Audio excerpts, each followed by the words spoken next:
I can only imagine what it will be like when I walk by your side. I can only imagine what my eyes will see when your face is before me. I can only imagine.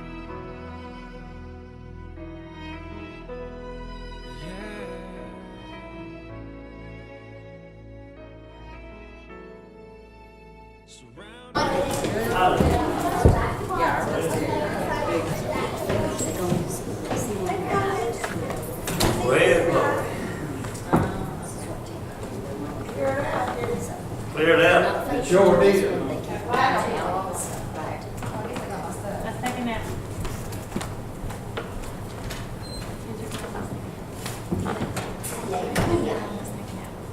Got quiet too. Okay, have you, I guess you told everybody about the summit? Well, no, she wasn't here tonight. Okay, we're going to have a extreme opportunity. Amen. And I would really like for all of our leaders to do the best they can at taking advantage of this one-time offer. On October the 12th through the 14th. Now, how many months does that give us? 5 months. 5 months to prepare. 5 months to get off work. 5 months to save up your pennies and nickels and dollars. And so then it just leaves mostly just a want to. And so we need to want to come up another level. And on October the 12th through the 14th at the World's Outreach Church in Katy, Texas, we're going to have an opportunity to meet and listen to probably the best soul winner in the world today. Probably led more people to Christ than anybody else. I mean, Billy Graham reached lots and lots of people. I mean, just phenomenal. But Reinhard Bunke reached more. Amen. He reached the thousands and thousands and thousands that ever said him. And yes, be under healings, miracles, all kinds of stuff. And it's a church in Katy. And so Laverne has got a copy of the hotel, all information. They got other hotels there. And we never have stayed in this one, but the other one was real good, but it sort of left a bad taste in our mouth last time. They had a dog next door that just raised Santa across the aisle, and kids run up down the halls and all that kind of stuff. And so we decided to change to a Holiday Inn Express, and so you can use any motel. I got about 3 of them. Wait till the last minute because this man's not all world now. This is his last meeting in his retirement. The last time you'll have an opportunity probably to ever hear it. And so it's great. It's wonderful. I know that's right. Amen. Amen. And so we need a touch from this man. And so that's the Falls Men Advance is right after then. It's October the 17th and 27th and 28th. The Youth Fall Retreats are November 3rd, 5th, November 10th and 12th, and December the 1st through the 3rd. And the Kids Fall Retreat is November the 17th through the 19th.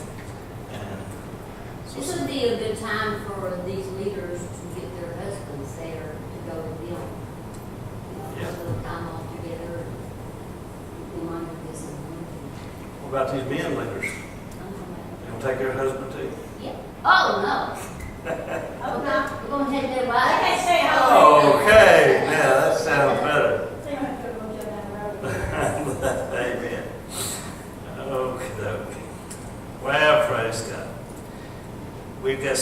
things in store fixing to come up. We're fixing to kick the ends out of this grave that we're in. This old rut, come up out of it. Miss Margie said she ain't putting up with it no longer. She's ready to go. It's time to do something. So, started being stuck. And so we're going to come up with some good things. And the devil's under our feet. He's come to attack, and he come to kill, steal, and destroy. And he's trying to destroy our church. And so he's just not, especially the men of the church. Men of our church is just, but you know what, we're fixing them. If they won't come to us, we'll go to them. Amen. But we're going to start doing some Sunday stuff, maybe for the men. Vern and I have been talking about some stuff, but anyway, we're going to do something. I believe with the leading of the Holy Spirit, it'll be the right thing to do when we do it. And sometimes it just takes a while to get to know what to do. And so, but you know what, when you want something, the Bible says that God will give us the desires of our heart. If we want something good to take place here at our church, it's going to take place. Amen. And so we're y'all expecting something good? Yeah. Amen. Well, just get your expectors out, keep them out, and keep in prayer that God's fixing to give us the answer to reach the people of our church, to get them all turned on. And you know what? We don't need to be just turned on today and in about a week it's gone. I tell you what, we need to fall in love with Jesus. When Laverne and I got married, well, it could have very well been just a week deal or a month deal or something like that, but it's lasted 50 years. Why? Because we wanted it to last. We wanted it, and so we just got to want. We got to get our wanters working. We got to want to do something special for God. You know what? Jesus is coming back real soon. I believe it with all my heart, and the more you look around, the more you just look over, just look at our world situation. And I probably watched this too much here lately. I never have before in my life. But you know what? There's some things happening right now it's some wonderful things happening, and some dangerous things happening. And so, but you know what? It could just be the day that Jesus comes back. And stupid Koreans over there, North Korea. I mean, they are trying their best. They have put it on the screen. Worldwide, they put it on there that they're just waiting for the day that they're capable of destroying the United States. They put pictures of the United States on there, and the flag covering it, the United States flag covering it, and everything on fire. And so I talked to listened to some guys of that, and they said they had 2 satellites up there, and they was concerned about those satellites having the capability of shutting our communications grid down, our electrical grid, and it would maybe be a year before we got it back up. And and they're out to destroy us. They're out to kill us.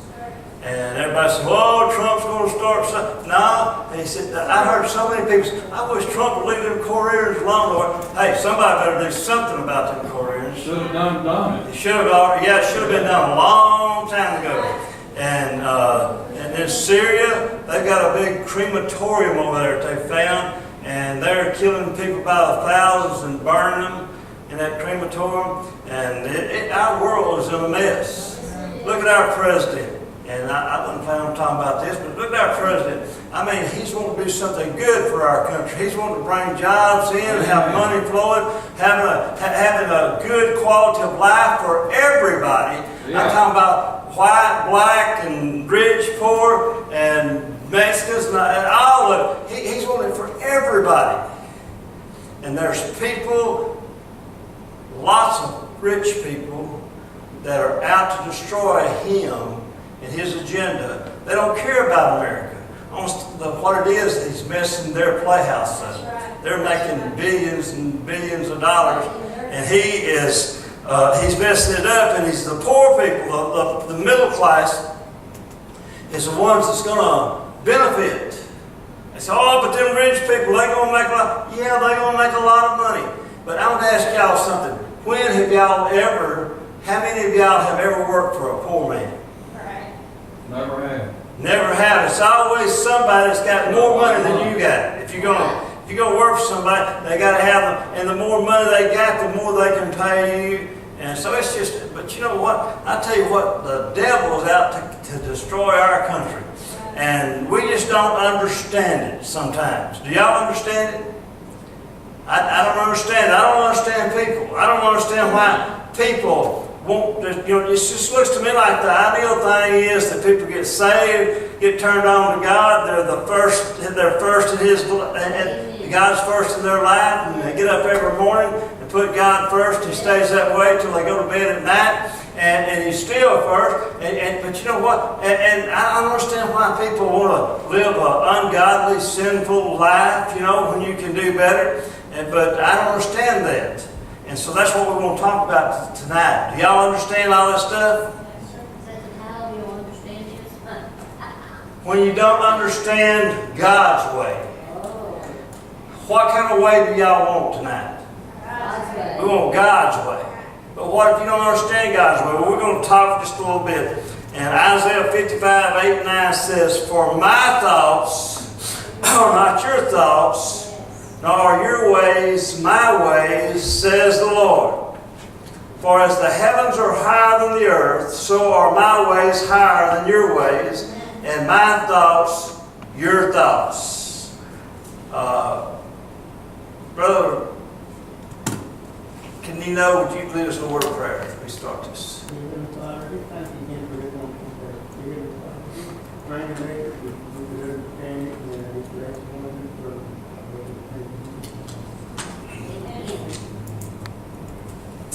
Okay, she said, "My thoughts are not your thoughts."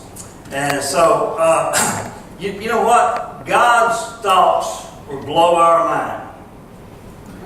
I mean, we just go plumb berserk, and we could just get a little tingle of what God is thinking.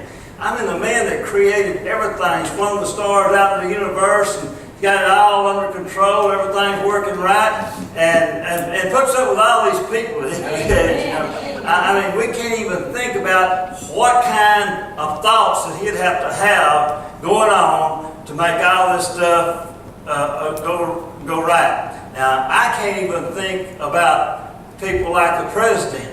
I mean, can you just imagine how much, what kind of thoughts go through his head and how much information is going in and coming out in his mind every day? I can't even think about that. But you know what? God's thoughts are so much higher than his thoughts. In fact, we hope that he is getting the thoughts of God to run this country. But then you come on down, and there's people right here in Lufkin, Texas. They are smart folks. They run in corporations and things like that. And you know what? We probably couldn't, the things that they know. Last night they had some guys on there, and they was, I forgot what they had, so many names, nuclear type scientist type guys, and they understood the atomic bombs and all these here molecules and all that stuff, and they just rattled all stuff. I couldn't even start to match up with their thinking.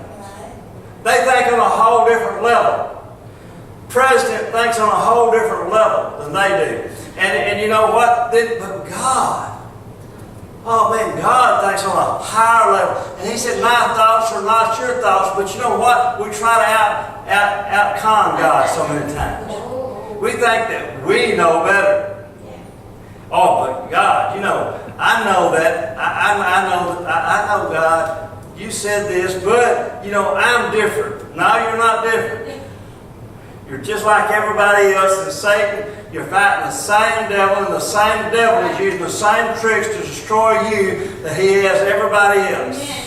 And so we need to just find what God says, because he said his thoughts are higher. His thoughts are not like our thoughts. Amen. He's not wishy-washy. Oh, thank you, Lord. He's the same yesterday, today, and forever. Amen. And whatever he says goes. Yes. It's talking about Donald Trump letting out some top secret stuff and to the Russians now when they was talking, they have so many things. But then after all of it, they said it don't matter. He is the President of the United States. If he chooses to say that, well, it's right. That nobody else in the United States might not have that privilege, but if he chooses to break the code or to break a secret, well, he has the right because he is the President. Amen. That's as high as you go. And you know what? That's the way it is with God. It don't matter what we think is right or wrong. If God says it, that's right. If God thinks it, that's right. Because His thoughts are so much higher than our thoughts. It says, for as the heavens are higher than the earth.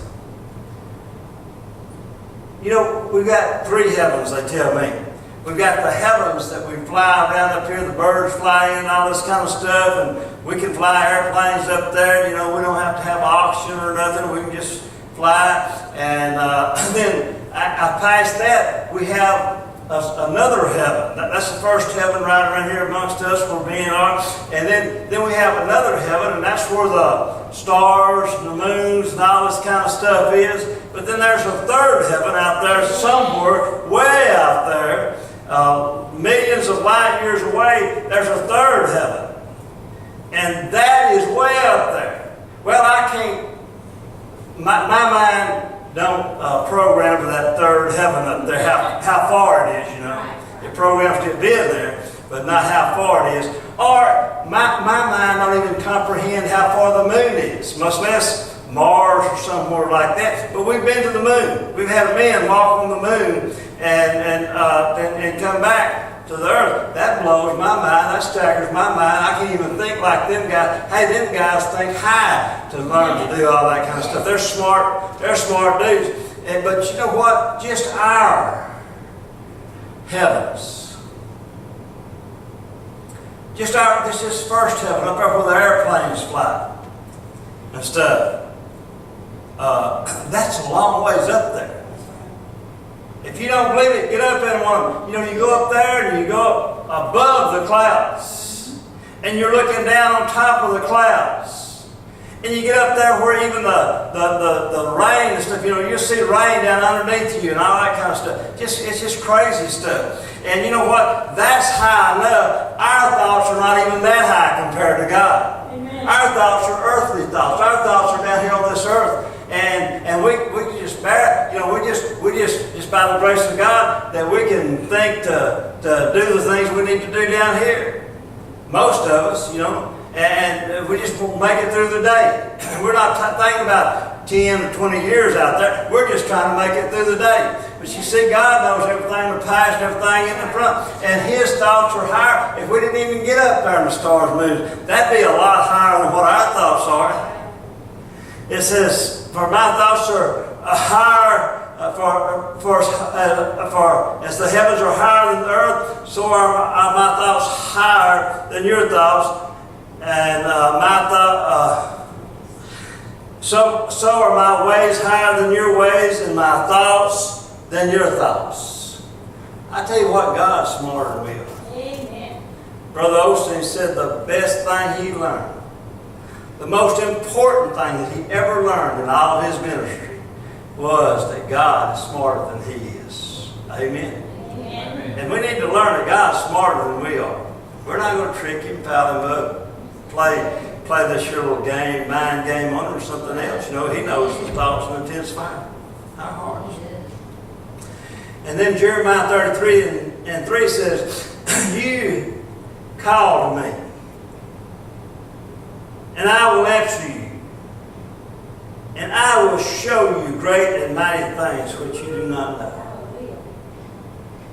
It really just says call to me, but what I'm talking about is that it says, Margie, call on me. Yes. Cody, call to me. Call to me. He is talking to us personally. Yes. And he's one-on-one. He can be one-on-one with us. Not just talk to us as a whole human race or something. although it does apply to everybody else, but you know what? He's a personal God. And he just said, Tammy, call on me. And I'll answer. And God, will show you great and mighty things which you do not even know. Boy, you know what? We have seen some great and mighty things. Since Laverne and I have been saved, we've seen some wonderful things. You know what the most wonderful thing that we've seen is, though? Is somebody, starting with us, that somebody that would be lost and on their way to hell, and you know, they'd receive Jesus Christ their Savior, and you know what? We'd see them just reach down, and God reached down and picking them up out of the fire of hell, and put their feet, establish their feet on solid ground. And that's the most wonderful thing that we can even imagine. And then we've seen so many more just dessert type things. Just blessings. Man, you talk about a blessing. When God healed my back, you talk about a blessing. I mean, my back had bothered me all my life. Oh, well, not all my life, since I heard it on a trailer me and my brother built one time. We put the wheels too far back, and instead of waiting on a slow jack, you know, to jack it up, well, you know, I was always in a hurry. I just reached down there and jerked that thing up, hurt my back. But then, later on, I really hurt my back. And y'all know the story of that. But God miraculously healed me. Yeah. And you can't tell me that He didn't heal me. He healed me instantaneously. And not only did He heal me, we've seen numbers of people over and over and over that God has healed. Now, I mean, that's a great, marvelous thing when you see things like that. And we can go into all these other things. And but He said, I'm going to show you all these things. I'm going to answer you. Just call on me, and I'm going to answer you. And I'm going to show you these great and mighty things which you do not know. Now, how many of y'all would like to see some great and mighty things? Amen. Yeah, everybody except Carl wants to see great and mighty things. Right? And you know, but we want to see them. And you know why? Because we don't see them because why? Because Carl's holding us back.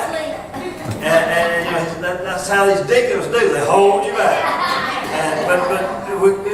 Because we don't get our thoughts in tune with God's thoughts. And then we don't call upon Him. You've got to call upon God. God has got so much out there for us. But you know what? One of these days, probably somebody said one time, the saddest thing we're going to get to see when we get to heaven is all those blessings that we didn't take advantage of, you know, that we just left sitting up there and didn't ever use. Romans 8:31 says, what then shall we say to these things? If God be for us, who can be against us?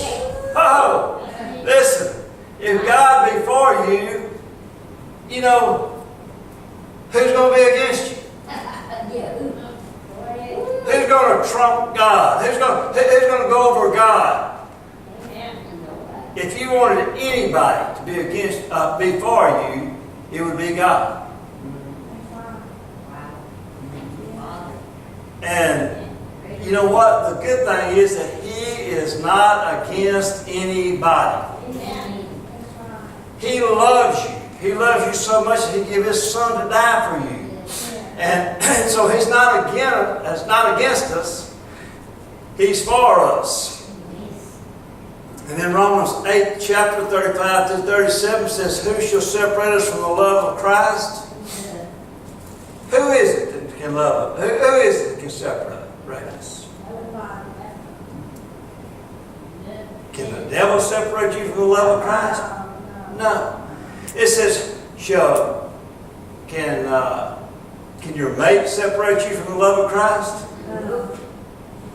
What about your boss? No.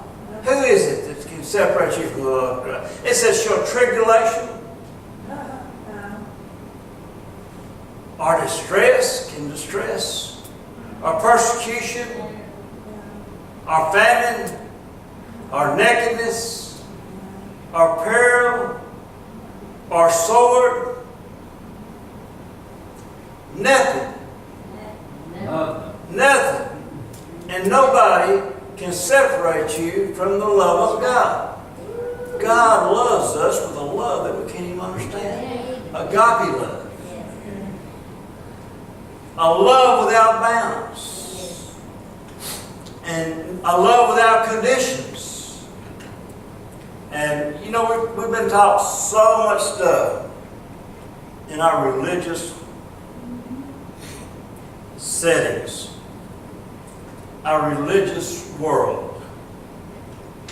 And we've been taught so much stuff that it just winds up as stinking thinking. I mean, some stuff that we ought not ever let come in our spirit, but we thought it was the right thing at the time because we've been taught that. But you know what? The Bible says, for your sake we are killed all the day long. We are counted as sheep for the slaughter.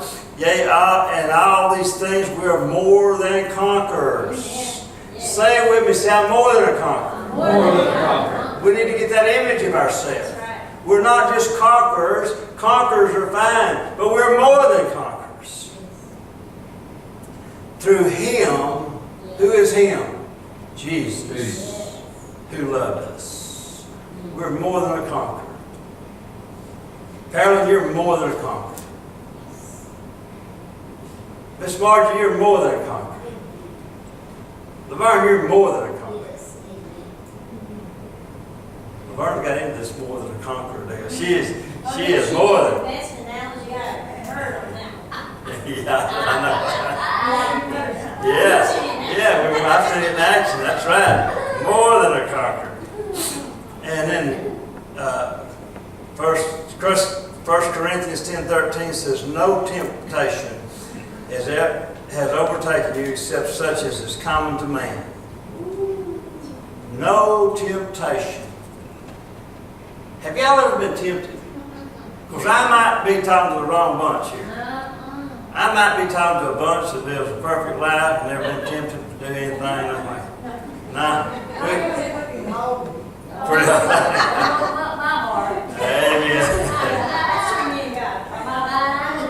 Now, I tell you what, we've been tempted at it. And we've been tempted. And you see all through the Bible where people have been tempted. And you know what? Some things, we've all got a weakness. And you know what might be your temptation might not bother me at all. And what might be my temptation might not bother you at all. And when that's not your temptation, you can say, golly, they are just straightened up and fly around. Yeah. And all that kind of stuff. But we've all got temptations. We have been tempted to do things that we ought not do, to say things that we ought not say, to think things that we ought not think. But that temptation is always there. And you know what? Most time when temptations come, there's not very much. It's usually not some big off-the-wall deal. Hey, go jump off this cliff.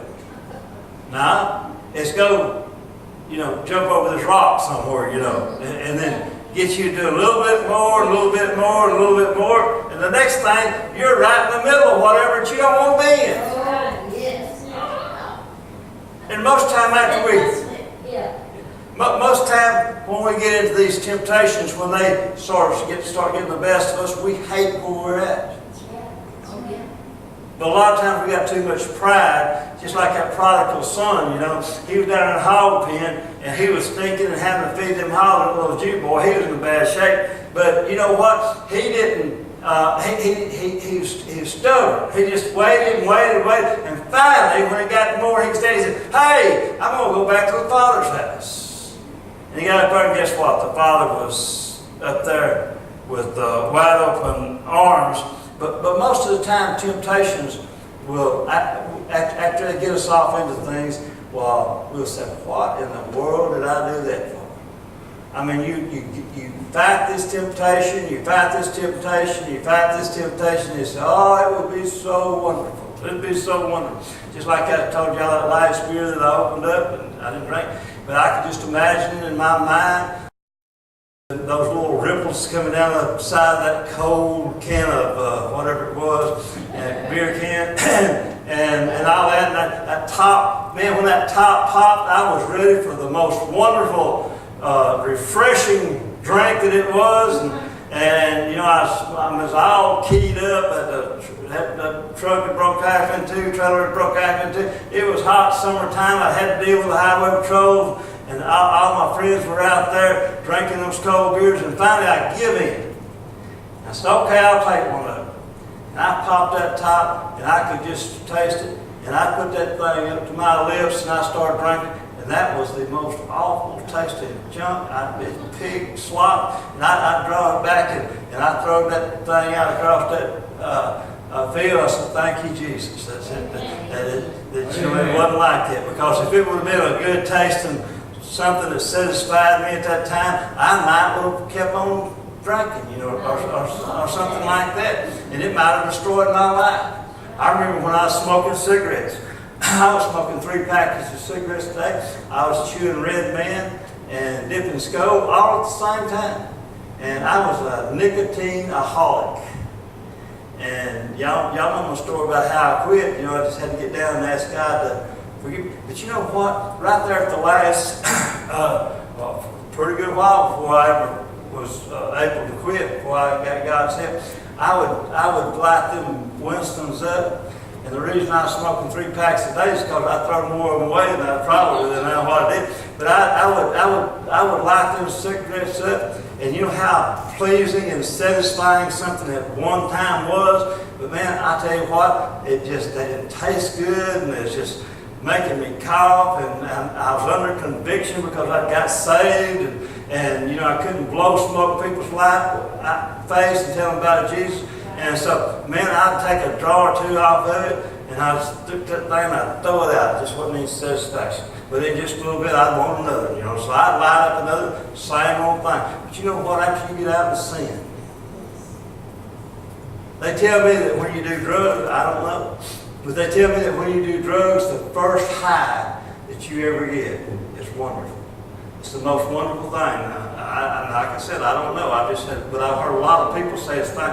And then all the rest of the time, you're chasing that high. You want it again, but it's never there. You got to get more and more and more and more. And then one of these days, you find yourself laying in some crack house somewhere, the needle stuck up your arm, taking your last breath or something like that. But you know what? But usually, everybody you see, I don't know how many people that I have dealt with that's on drugs, and just about everybody, I would say probably 100% of them was sick and tired of the life that they was living, and they don't know why they're doing it, and they don't want to do it, they want to quit and everything. But you know what?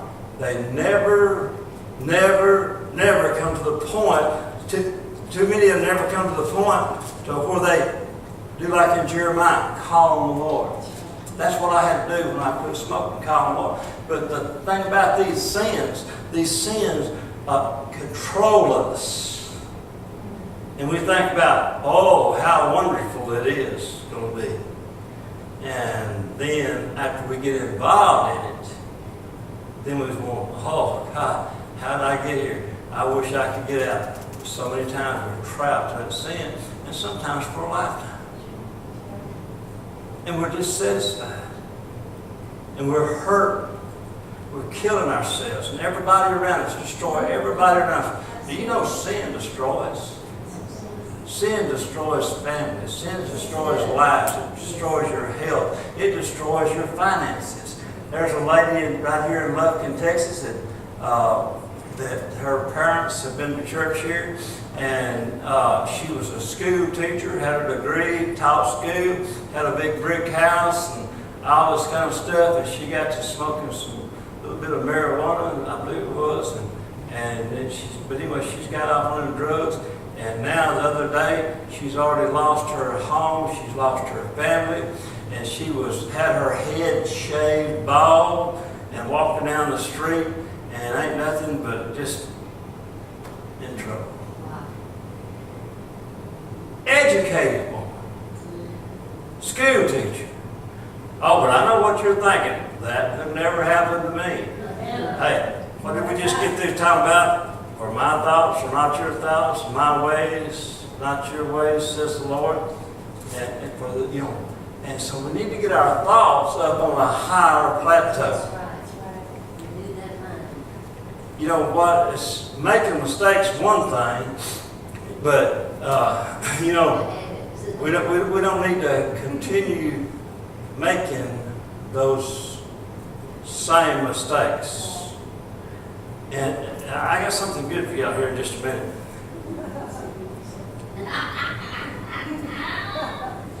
Hurry up. Get down on this gate. Where did we at? We was in Romans 8:35, wasn't we? Yes, sir. Yeah. 8:31. Yeah, 1 Corinthians 10, yeah. Yeah, this is good. No temptation is overtaking you except such as is common to man. And so every time you're tempted to something, you're not the first one. Somebody has already been tempted. And that same thing, the devil's already used that same trick on somebody. And in fact, I believe Jesus was tempted by everything. Everything that it was, I believe Jesus passed that temptation. It says, but. Say it when we say, but. God is faithful. Amen. Amen. Ain't that good? Yes. God is faithful. And now, I want y'all to really get your antennas out and listen to what I'm saying. I want you to understand this. And it just says who, but it says what it meant. God who, it's talking about God. God who will not allow you to be tempted beyond what you are able. Yes. Oh! You know what that said? God, God's not going to let you be tempted above something that you're able to resist. That's right. You understand, Miss Marty?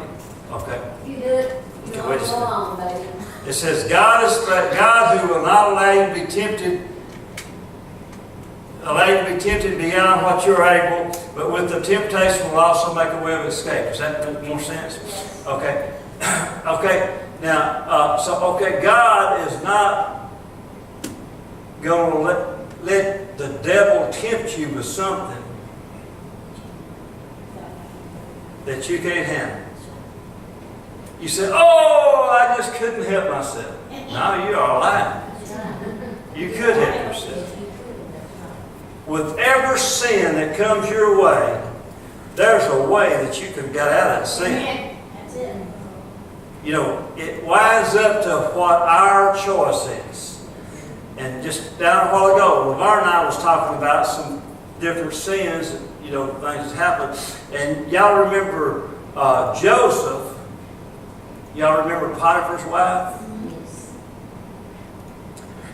Potiphar's wife fell for Joseph, and she was trying to have her way with him, and so she caught him finally in the bedroom one day, and so and I'm gonna tell you one thing. I believe she was probably a dead ringer. She was a knockout. She was a beautiful woman, and that day she was probably the most seductive thing that you've ever seen. She was probably all fixed up to top notch, and I promise you that she looked good to Joseph. She wasn't some skank. Amen.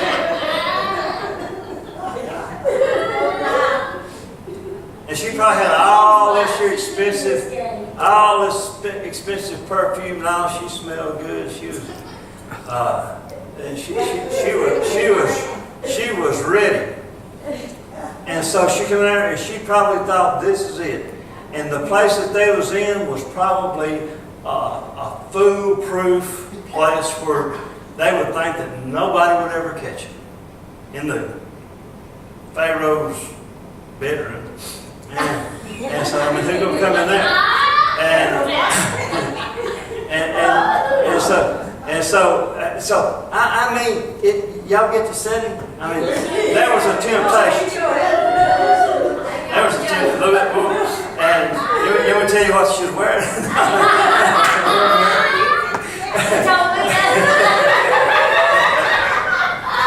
Not much, right? But you know, I don't know if y'all will be taking it. but you know, Jacob. Yeah, that's Joseph. And Joseph was there, and probably the devil had this all planned out and plotted out to where he said, man, we can do this, nobody will ever know. We can get by with this. This is one sin that, I mean, nothing can happen. And you know what, though? I tell you what, he listened to God. He was a man after God's own heart, and no matter how bad that temptation was, and I believe it was the greatest temptation probably he'd ever had. But instead, but see, God still had a way of escape. There was a door going out of that bedroom. And so he had that door, and she caught a hold of his coat. Y'all remember the story? Jerked his coat off, and then she went out and told a bunch of lies on him, and he went to prison and so on and so forth. But he had a way of escape. There was a sin that was great. There was not a sin, there was a temptation that was very great. But there was a way of escape. Now let's look at King David. King David was up on the housetop. He should have been out at war. He was at the wrong place at the wrong time. He should have been out there instead of goofing off up on the housetop. He should have been out there with his men. But you know what? He was up there, and I don't know I don't know. Some people says, well, maybe she knew what she was doing, or maybe she didn't know what she was doing. But I believe that was another good-looking chick. Huh? Bathsheba. Yeah. Yes, and she was up there, and she was undressed on the rooftop. Did you know that that's where they used to take baths? On the rooftop. And she was up there, but don't you know that she lived there a long time, and she probably knew that king could see up on that rooftop, so she was probably doing a little, you know. And so he was, and so anyway, David went up there and he looked at that, and right then there was a way of escape. God gave him a way of escape. He could have, you know what David should have done? It wouldn't be easy, I'm sure.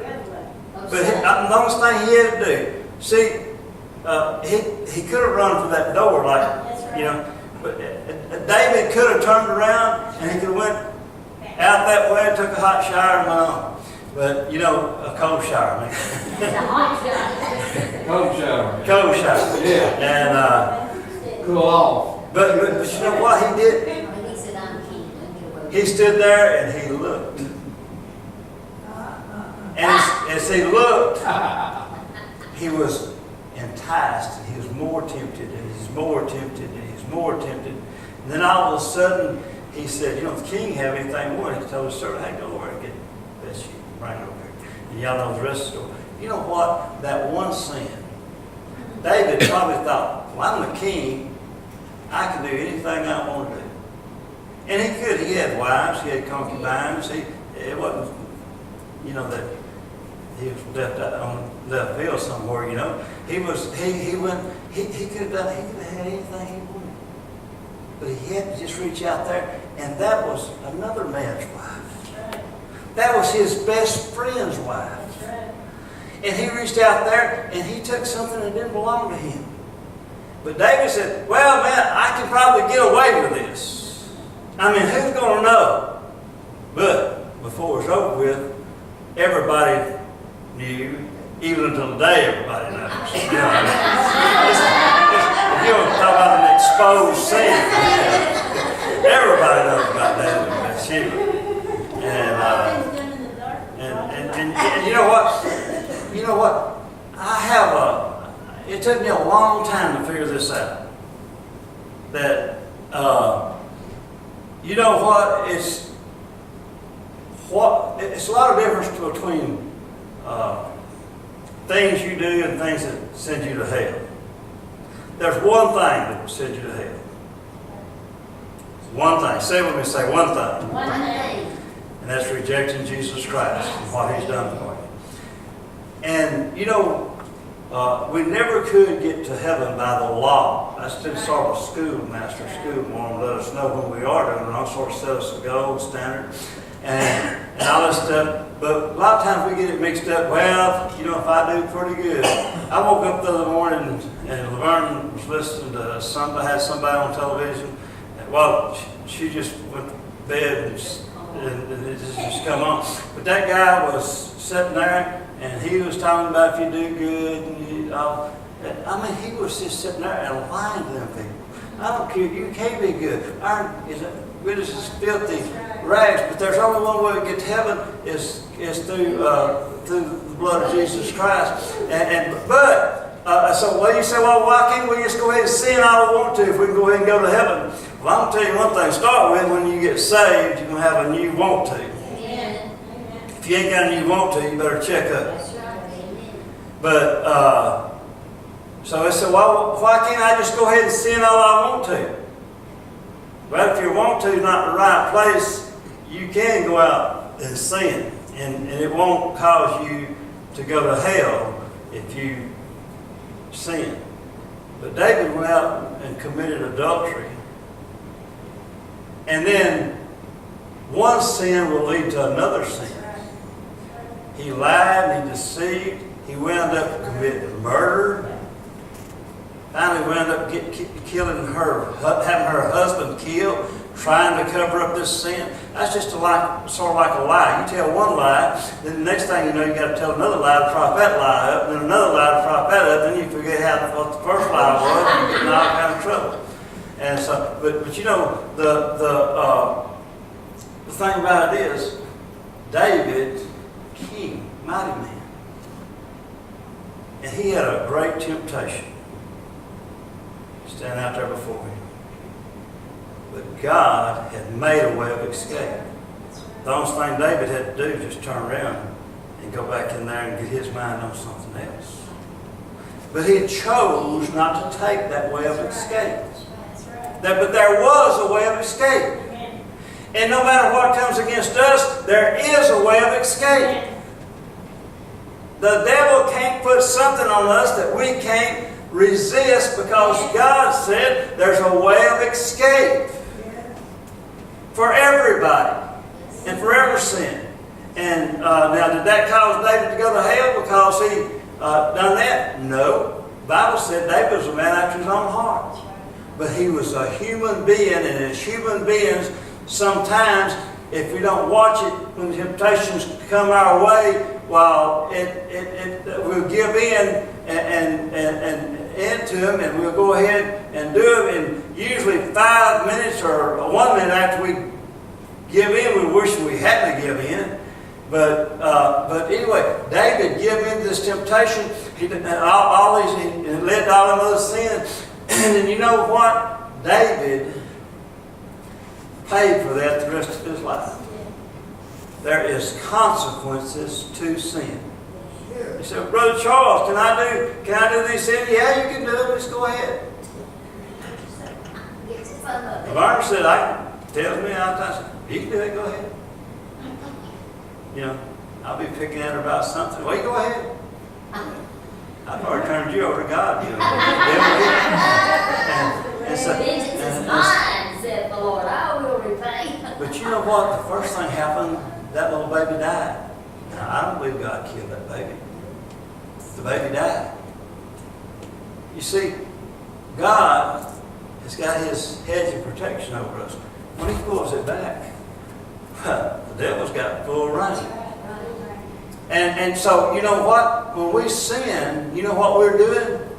We're keeping God from having that hedge of protection over us. You know, we're opening ourselves up to the devil. And so David's baby died, and then one of his sons raped his daughter. There was half brothers and sisters. One of his sons raped his daughter and disgraced her, kicked her out, and then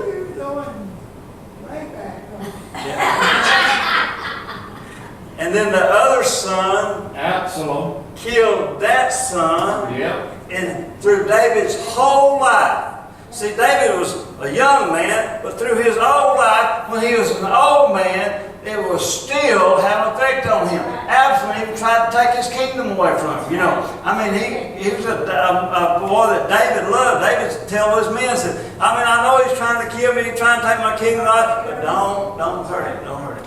But they did. and that broke David's heart again. Do y'all understand that there's consequences for sin?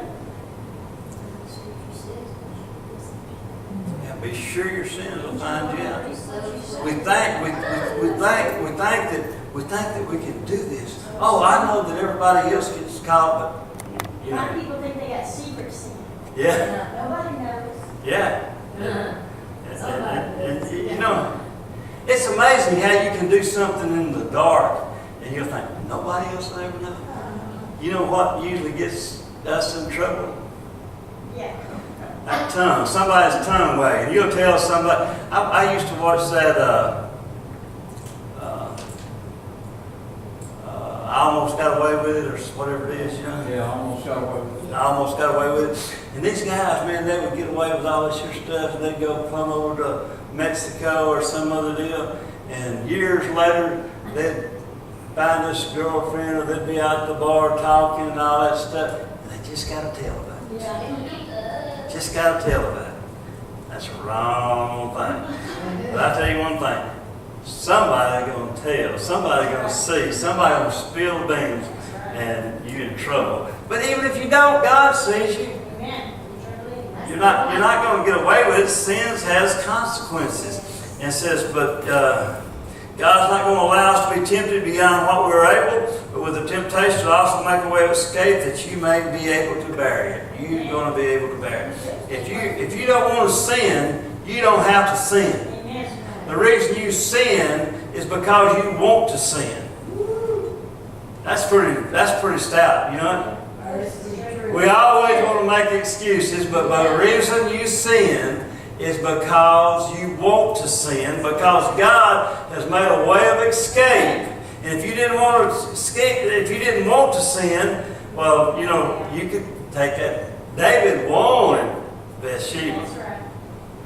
And Jacob, Joseph, I'm getting it right. Joseph, he probably wanted to stay there too, but he seen that door and he said, hey, buddy, I'm out of here. And so we can do that. But you know what? It wasn't easy for him. It probably wasn't easy for him. No, doing the right thing is no. And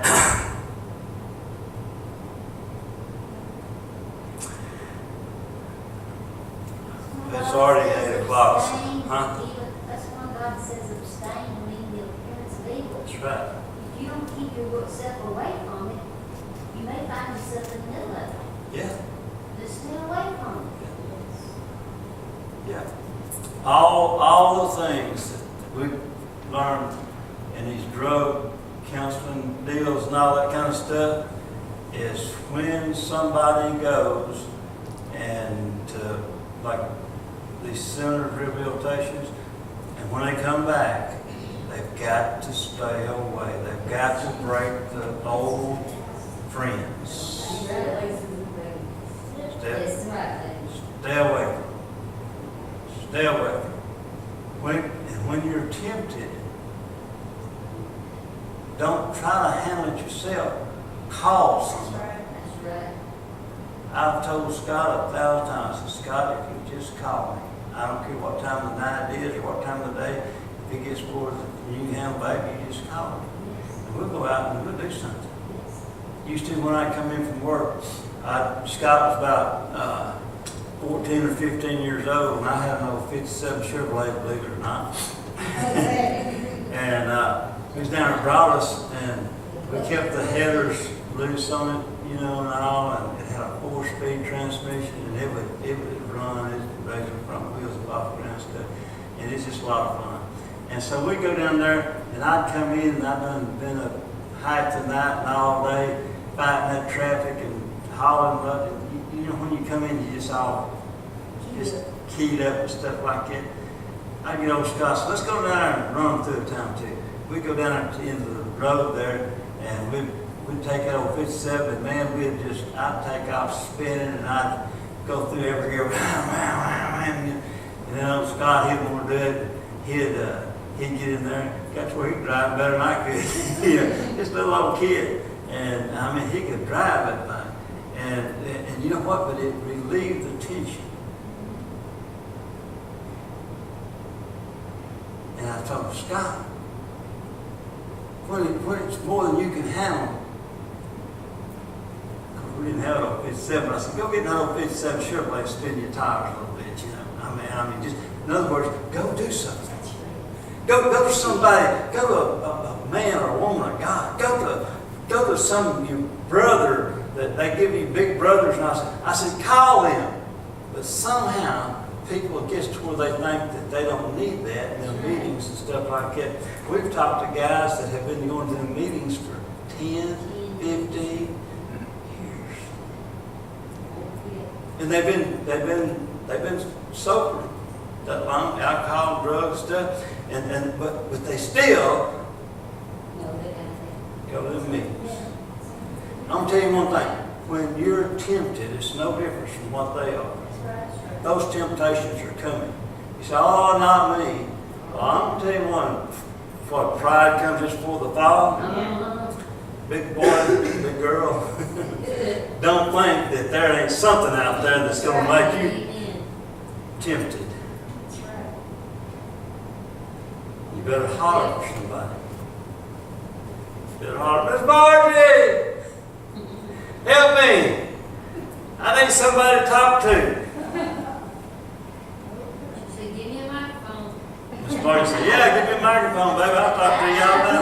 Give me a microphone, I'll be all right. Amen. Okay, don't put my daughter to sleep back there. I just see the Nope. I just see the top of her head going. It's already 8 o'clock, so Lauren tells me I talk too long, so I have to quit. She starts stomping her foot up here on the front. Okay, Psalms 34:19. One more. Many are the afflictions of the righteous, but the Lord delivers them out of them all. Say it with me. Say all. There's a lot of afflictions of the righteous people. Who are the righteous people?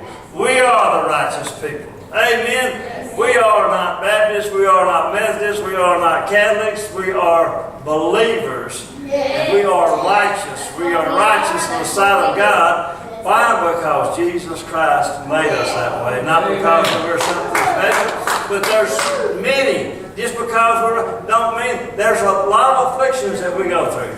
But praise God, He's made a way of escape out of all the temptations, out of all the afflictions and everything else. Good night.